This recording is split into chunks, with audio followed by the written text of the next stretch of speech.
కాల సమయన కీర్తనలు 12వ అధ్యాయము.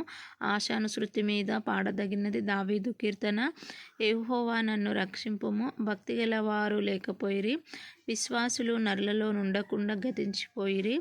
అందరూ ఒకరితోనొకరు అబద్ధములాడుదురు, మోసకరమైన మనసు గలవారై ఇచ్చకములాడు పెదవులతో పలుకుదురు.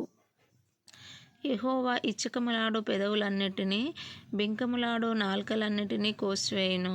మా నాలుకల చేత మేము సాధించెదము, మా పెదవుల మావి మాకు ప్రభు ఎవడని వారనుకొందురు. బాధపడు వారికి చేయబడిన బలాత్కారమును బట్టియు, దరిద్రుల నిట్టూర్పులను బట్టియు నేనిప్పుడే లేచెదను. రక్షణను కోరుకొను వారికి నేను రక్షణ కలగజేసెదను అని యెహోవా సెలవిచ్చుచున్నాడు. యెహోవా మాటలు పవిత్రమైనవి, అవి మట్టి మూసలో 7 మారులు కరిగి ఊదిన వెండి అంత పవిత్రములు. యెహోవా, నీవు దరిద్రులను కాపాడెదవు, ఈ తరము వారు చేతిలో నుండి వారిని నిత్యము రక్షించెదవు.